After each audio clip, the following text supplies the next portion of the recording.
Ну что ж, еще раз доброе утро. Давайте еще раз приветствуем наших гостей замечательных, которых мы так долго ждали в Москве. Спасибо вам большое, что вы с нами.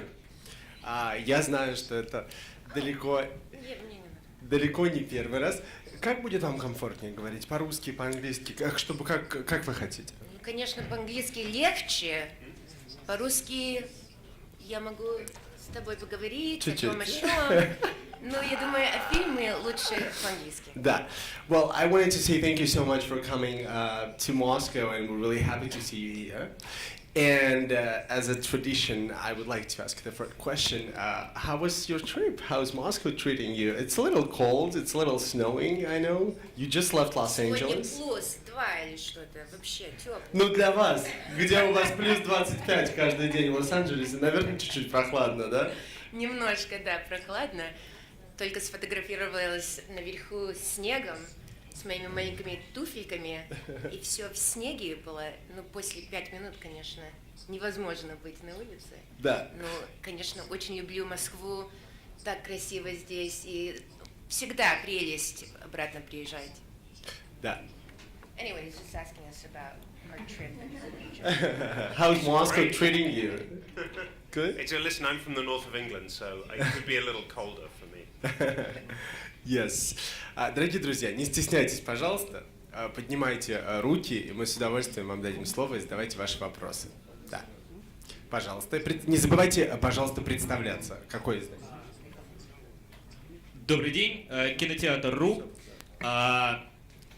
Вы говорили, что это будет последняя часть франшизы «Обитель зла», последняя глава. Однако в финальной сцене главная героиня Элис говорит о том, что у нее еще очень много работы. Соответственно, я в замешательстве... Не на экране. Не на экране. Жаль. Спасибо. Это и был ответ, я так понимаю, на вопрос. Очень простой. I know. Good. Oh, you got that. My Russian is very good nowadays. Ну, все наши фильмы заканчиваются так где-то открыто. Ну, это не...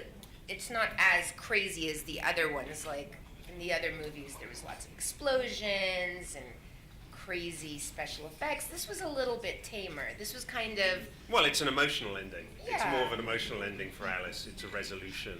It's, it's the culmination of the franchise. I mean, we still kept it in the tradition of the Resident Evil films where it's open-ended, but it's much more of a personal ending this time around. Alice's story coming full circle. Я тоже хотел, на самом деле, сказать, сделать это замечание, но подумал, что достаточно уже критики сказали, может быть, будет не совсем уместно. Мне тоже этот фильм показался более эмоциональным и, мне кажется, даже интереснее, чем предыдущие части. Спасибо. С точки зрения творчества даже и искусства. Дорогие друзья, пожалуйста, да. Здравствуйте, Елена Лаптева, «Комсомольская правда». Как прошел процесс интеграции вашей дочери в кино? Насколько вообще вам было сложно ее туда отдать? И помогали ли вы, может, советами какими-то? Спасибо. Знаете, наша дочка, она, когда ей было 5 лет, она сказала: «Мам, я хочу быть актрисой». Я думала: ой, боже, сейчас мне 5 год. И я сказала: ты должна читать, ты должна очень хорошо читать. В этот год она все читала, и, как сказать, she went up 2 grade levels in reading. Когда ей было 6, она сказала: хорошо, мам, я читаю сейчас очень хорошо, можно ли быть актрисой? Я думала, что мне сейчас сказать? Говорю, нужно классы брать, acting classes. Сказала: хорошо. И она каждый уикенд идет на эти классы, и она очень любит acting. И, конечно, when Paul wrote the part in the movie, it just felt like such an amazing opportunity, not only to work with my husband, but to work with our daughter, who has such a passion for acting. I think you can see it in the movie. She brings so much of herself to the part, and she's quite a phenomenal actress. And I think when it comes to advice, I don't want to touch anything about her instinct. She's got such a great instinct for character, for acting, for being organic and natural that I said to her, I want to take advice from you. How do you do it? I guess she gets it from her grandma. Now you have a full-on family business in this movie, right? What? The whole family was in the family business. Definitely. Дорогие друзья, пожалуйста. Да. Вот здесь вот. Да, пожалуйста. Надежда Баркалова, стартфильм.ру. Я знаю, что вы сами делаете трюки. Расскажите о съемке самого сложного трюка, которого пришлось исполнять на этом фильме. Спасибо. Ну, конечно, все трюки, они были больше... kind of the biggest stunts I ever had to do was on this movie. Some of the longest fight sequences I'd ever had. One fight on top of the moving vehicle with Ian Glenn was over 250 moves just on its own. It took us over 2 weeks to shoot.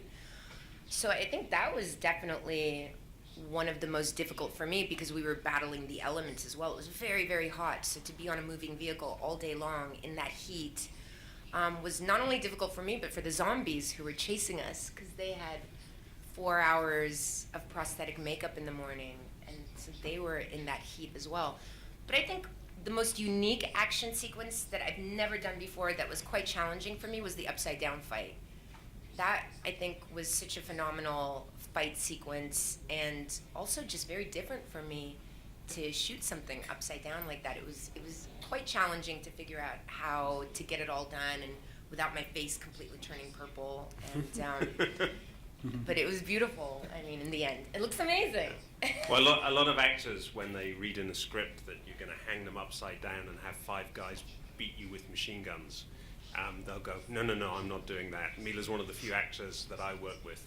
She reads something like that and she goes, you should have more things like this in the movie. There should be 10 guys. Пожалуйста. Добрый день, Ольга Белик, Голливуд-репортер, Россия. Мила, скажите, пожалуйста, вот за всю карьеру истребительницы зомби, какой монстр у вас был самый любимый, которого вы с большим удовольствием крушили?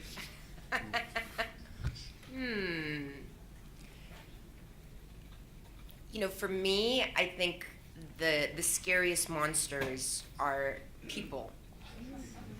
And so for me, I think the best bad guy that I've ever fought definitely is Ian Glenn. He's such a wonderful man in real life, such a sweet, quiet, very intelligent, articulate person, but then Totally goodness, evil. He's so evil. It's unbelievable. But I don't know. Which monster did I love fighting the most? It's hard to say. I mean, I always have a soft spot for the zombies, and the zombies keep getting better and better, I think, with each movie. And you know, people now know how to be professional zombies. Like when we first started 15 years ago, nobody had done zombie makeup. Nobody had been a zombie for almost 20 years before that. So people just didn't know. Now you have Yeah, we had to literally have like extras that make a living off being zombies. Yeah, professional zombies.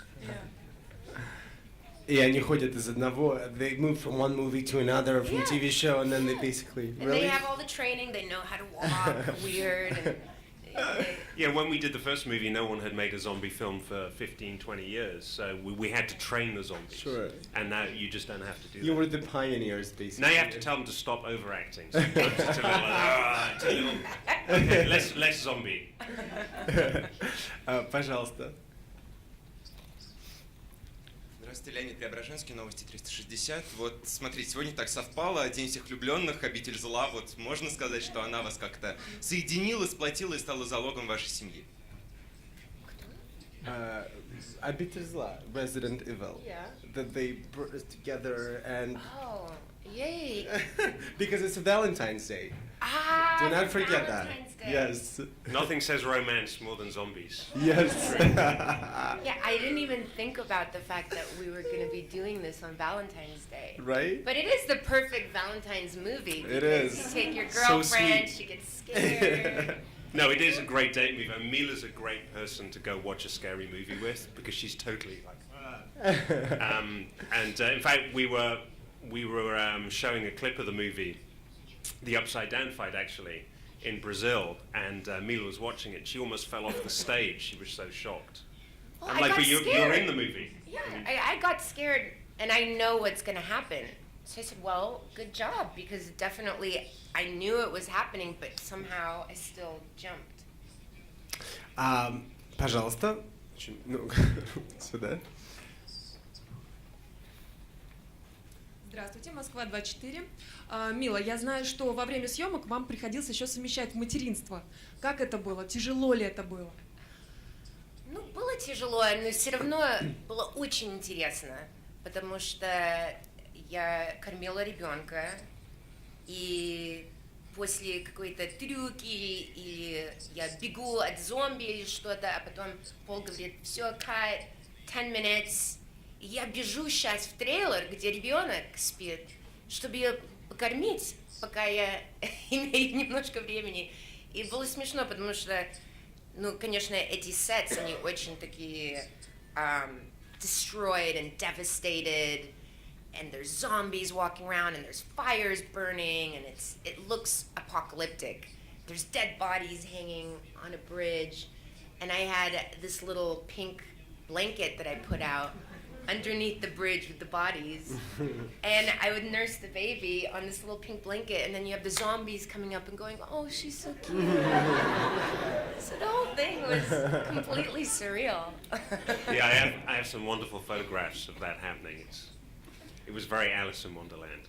Do you have those photographs? Well, Not here, not on Yeah, me right but now. like But I mean, some one- amazing memories. And the poor baby, because Mila's all covered in fake blood, and by the time the baby's finished, the baby's all covered in blood as well. Yeah, all her kid clothes are destroyed. Пожалуйста, следующий вопрос. У кого-то микрофон? Здравствуйте, Люба Фигурова, газета «Метро». Вопрос, собственно, про Россию. Следите ли вы за русским кинематографом? Какие русские фильмы вообще из последних смотрели? Вопрос и к Миле, и к Полу. Спасибо большое. Ты знаешь, я после ребенка не очень много фильмов смотрю. Мы больше, когда имеем где-то недельку, мы binge-watch Netflix, TV shows. Только где-то выключить голову, как сказать, выключиться. Да, так и есть. Отключить голову. Да? Выключиться. Но где-то фильмы я не очень смотрела. Даже Оскар фильмы я еще не смотрела. Мы все имеем дома на дисках. I mean, we have two small kids, so unfortunately, a lot of our movies tend to revolve around Barbie and Pixar films and Маша и yeah, Медведь. that and Luntik, Masha and Luntik, pretty much all of the time. Yeah, that's our favorite Russian filmmakers. The makers of Luntik and Masha. Пожалуйста, вопрос, молодой человек.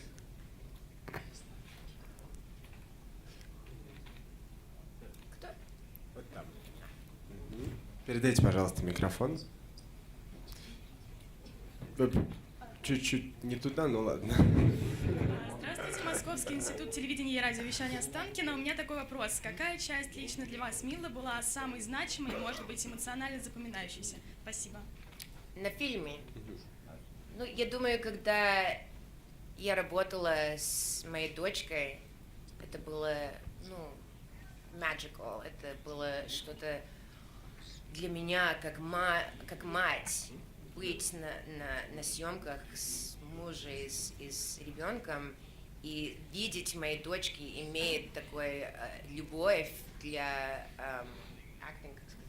Как актерский, естественно. Ну, в общем, мы поняли, да. Anyway.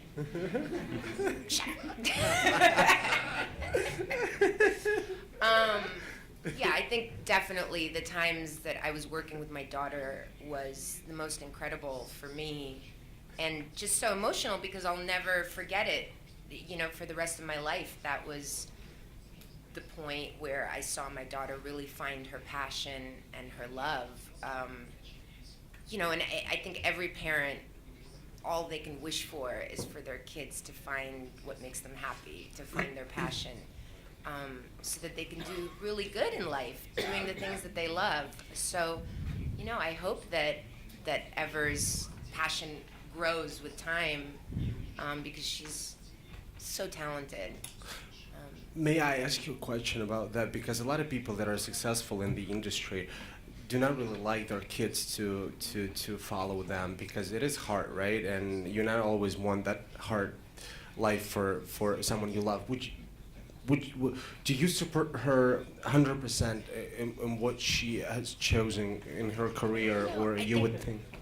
Whenever first said I want to be an actress, of course I was terrified because I know what a difficult career she's choosing, where you have so much rejection, so much public scrutiny, and just people saying nasty, negative things. So of course it was scary for me, but the way I test her is I say, if you want to do this, you have to do this, this, and this. And if she shows the commitment and actually does it, it's a big sign for me that this isn't like just something that's going to fade quickly. There's many things. She says, I want to do this, I want to do that. I said, okay, well, these are the steps you need to take. And then she forgets the next day. I mean, she's only 9.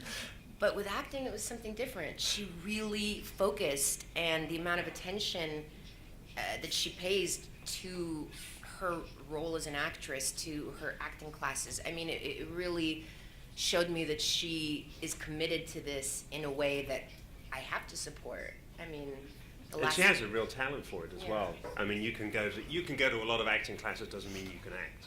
It's like she has a real talent, and I was super impressed by her. I mean, she really blew me away working with her. I was very excited. It was nice. There was a scene in the movie where her father is being buried and she's crying, and he said, what were you thinking about that made you cry? And you shot the scene, and it was in the rain, and she said, I just imagined how lonely it must be down there in the rain. And she started to cry. I mean, it's crazy. Like a little kid, she was all of 7 years old at the And she wasn't just emotionally in the moment so much so that she could make herself cry. She also was very aware of what the camera was doing, because I was shooting on very long lenses, and we were tipping down from Ian Glenn to Eva. And she only looked up at him and cried when the camera reached her.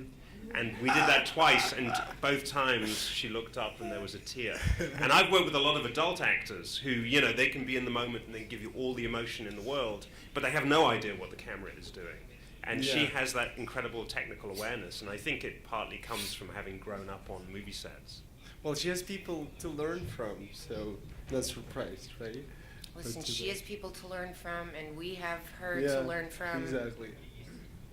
It's amazing because I know for me, it took a lot of work. I mean, my poor mom will tell you the amount of rehearsals we would do, and she would get so frustrated with me because I didn't feel it. I just didn't know what to do with the character. I didn't understand what to do with the character, where she has just this instinct that is unbelievable for it. It's that natural talent. When people say, oh, someone's naturally talented, I mean, she definitely is very naturally talented. Так, мы продолжаем. Спасибо большое. Девушка. Извините, пожалуйста. Там микрофон. Хорошо, тогда давайте. Антон Бондаренко, навигатор игрового мира. Paul, are you going to work with the video game franchise again? Do you know which one will be the next? It may be next, I'm not quite sure, but I'm developing a movie called Monster Hunter. It's based on a Capcom video game, the same people who created Resident Evil. So, I love video games, I love movies. So for me to make movies out of video games is a very natural step. So that's the next project I'm working on right now. Спасибо. Пожалуйста, следующий вопрос. Девушка. Здравствуйте, меня зовут Яна, телеканал НТК, Алматы, Казахстан. Мила, ну вот вы играете такую волевую женщину, а в жизни вы сильная, либо же, может быть, допускаете где-то капризы, быть слабой немного? Какая вот вы женщина в жизни? Спасибо. Я думаю, это, как сказать, depends. It depends Зависит от времени, когда ты... От ситуации. Ты видишь, у меня есть Когда-то на какой-то день я очень сильная, на какой-то день не такая. Ну, я думаю, все имеют ups and downs, как сказать. Ну, И когда ты чувствуешь хорошо сам собой, да? даже не знаю, как перевести ups and downs, вы понимаете, когда у тебя Да, все да, классно да. или когда совсем плохо. Да. Yeah, so I feel like it really, everybody goes in, it like comes in waves. Your confidence level changes depending, especially as a woman. I feel like our moods change. Sometimes I feel really strong and very in control and very on top of it. Sometimes I feel completely helpless, especially when Paul's around to make me tea. I just can't move. Спасибо за вопрос. .ру. Мила, вот хотелось узнать, вот стал ли вот в какой-то, ну, вот в какой-то момент как-то грустно, что тебе придется вот уже прощаться с этой героиней, так сказать? Ну, конечно. You know, I'll answer this in English. You know, after 15 years of playing Alice, and it's been such an incredible journey, not only in my career, but in my personal life as well. You know, Alice has meant so much to me and kind of taught me so much. You know, I feel like she really is an inspiration, and she is somebody that I have a lot of respect for, and that actually helps me in my everyday life. When I'm feeling down, when I'm feeling like things are tough, I kind of channel my inner Alice to help get through my day. And, you know, of course it's difficult to say goodbye, but at the same time, you know, it's 15 years, 6 amazing films, and I think this one is definitely the best, and it was such an amazing experience. And I mean, listen, I think as actors we're always moving, you know, it's never like you have one job. I mean, it's kind of what you sign up for, is that you're gonna work for a few years, maybe you won't work for a few years, hopefully you do, but you never know. I'm officially an out-of-work actress by tomorrow morning. So yeah, it's scary. But I think that's what makes the film industry so exciting as well, is that you never get stuck in one job doing one thing with a guaranteed paycheck. It's like you do loads of different things and play many different people, and you know, sometimes you don't work at all.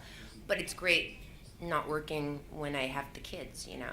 So you know, my kids get, especially Everett, gets upset when we leave, you know, to come here or whatever.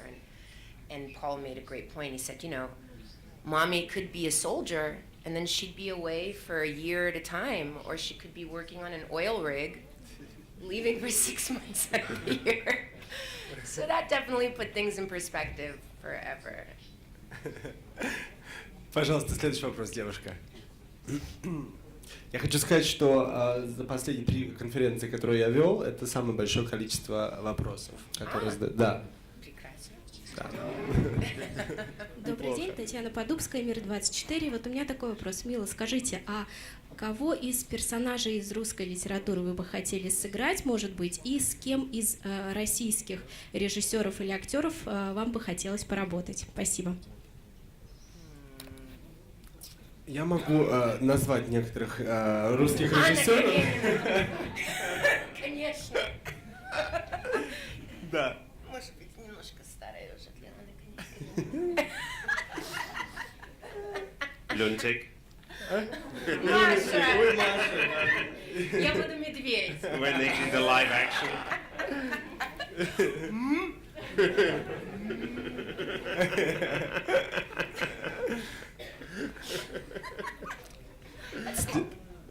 Следующий вопрос, пожалуйста. Молодой человек. Журнал «Громания». У меня такой вопрос, что вот скорее больше к Полу. Во второй части фильма создателем вируса был Эшфорд, я помню, да, доктор Эшфорд. Он его создал для того, чтобы вылечить свою дочь. А в шестой части фильма вирус создал Джеймс Маркус. Вот как так вышло, что создатель вируса изменился по ходу сюжета? И еще, если можно сразу... This question is already making me sweat. There was. Well, the long and rambling solution to that is that in an earlier version of this movie, it was explained what had happened is that there was a progenitor cell that was right before the T-virus, and the T-virus was the weaponized version of the progenitor cell, and the inventor of the progenitor cell was Marcus, and he worked with Ashford on the T-virus together, and we had Jared Harris appearing at the start of the movie, and it was very, very long and very complicated. And the opening of the movie went on and on and on and on and on. And for people who've seen all of the films, it kind of answered that one question. But for people who didn't know anything about the movies, they were like, first 5 minutes they went, I have no idea what's going on. And I made the decision to take that little bit out to kind of make it clearer for a broad audience. And then I thought, the really hardcore fans can give me a hard time about it, and I can explain it in person. But it was one of those things that kind of I did think about, and we did explain it, but it kind of hit the cutting room floor. Дорогие друзья, у нас осталась возможность задать 2 вопроса, поэтому, пожалуйста, давайте по нашей традиции мы зададим самые-самые интересные из них. Как вы думаете, у кого из вас просто сумасшедшие вопросы? Давайте так честно придумаем. Вот, девушка, я вам верю. Я вижу, что вы... Это Божидев, да?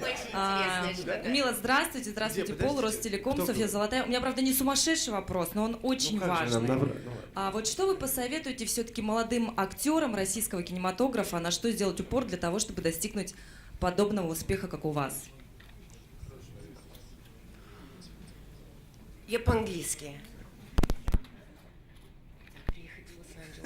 Не только приехать, Артем, ты знаешь, это сложно там тоже.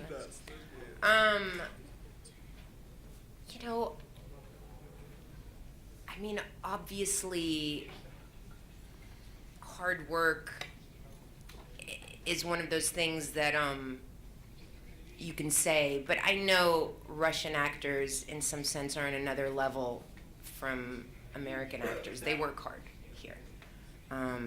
They go to school, they take it seriously. So I'm not gonna go for the hard work thing. I think one of the most important things to remember as an actor is not to take things personally. I think so many actors are so sensitive, and that's the nature of being in this industry. On the one hand, you're very sensitive and you want people to enjoy your film and you want people to enjoy your performance.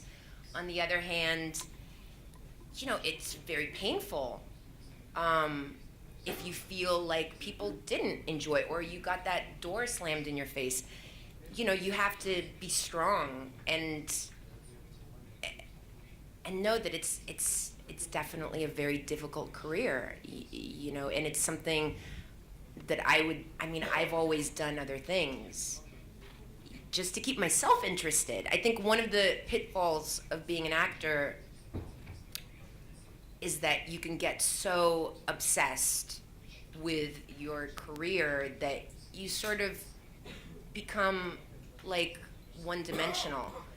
I think for actors, they should have interests. They should be educating themselves, reading books. They should be traveling. They should be just trying to be interesting people. Because in the end, people want to work with people they have a good time with.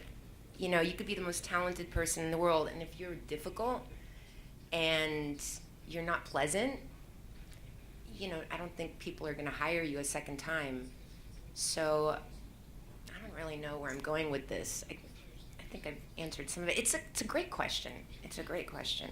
But I could go on. We could have a conversation about, acting and the difficulties. Do you have anything to say for it? You're a director. Listen, I'm so glad I'm not an actor. I see how hard actors have to work, and for me, rejection is people don't like the movies I make, but it's a rejection of my work rather than a personal rejection. And I think if you're an actor, it's hard not to take it really personally, because that's your face there. If somebody says they don't want you for a role, how can you not take it personally? So it's a tough job, and Mila's right. You have to have that combination of, on the one hand, being very, very sensitive, so you can immerse yourself in a character, but then also really, really thick-skinned, so that you can put up with all of the rejection. So it's tough. I mean, I think perseverance. I mean, that's the main thing. There's no one's ever lucky in the acting business. It doesn't happen. You create your own luck, and your luck is preparation and perseverance combined. Спасибо большое за ответ и за такой вопрос хороший. У нас есть еще одна возможность задать один вопрос. Я даже не знаю, кого выбрать. Хочется, чтобы он, правда, был очень интересный. Ну вот, да, мне кажется, давайте, не подведите. Дайте, пожалуйста, девушке микрофон. Это вот еще вопрос о том, что можно самому генерировать себе удачу, да? Встал, и все, и вопрос твой. Полина Соколовская, РУ-ТВ. Nice to meet you in Russia, Paul and Milla. На этом мой английский прекрасно заканчивается. Мила, что тебя может заставить остаться в России? Пельмени, Аэрофлот, Путин, потому что в Америке, я так понимаю, кроме Путина вообще больше никого не знают. Вот что тебя может заставить остаться в России? Спасибо. Ну, конечно, пельмени я бы осталась. Хорошие пельмени это не легко найти. Ну, вы знаете, я бы хотела прийти сюда на пару месяцев и видеть больше России, потому что я всегда приезжаю в Москву на пару дней, работаю и уезжаю. И так я иду на весь мир на пару дней и приезжаю домой. Было, конечно, с твоими дочками прийти сюда на пару месяцев и видеть Россию, ну, настоящую, не что Москва не настоящая, но что-то видеть больше, чем только Москву. Я 10 лет назад пошла в Киев, и это было великолепно. Я бы хотела в Петербург пойти, ну, что-то different сделать, конечно, видеть больше страну. Спасибо вам огромное за такие интересные и приятные вопросы, ответы. Спасибо вам за вопросы и ждем вас в кино. Спасибо.